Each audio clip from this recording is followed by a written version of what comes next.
মানে হযরতে ইউসুফ আলাইহিস সালাম।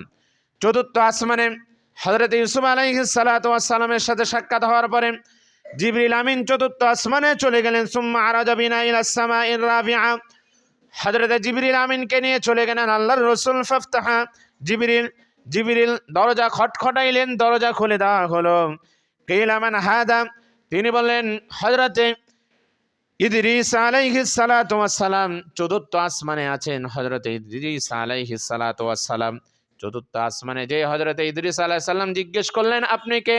তিনি বললেন ক্বালা আনা জিবরিল, আমি হচ্ছে জিবরিল। তিনি বললেন মাম মাকা?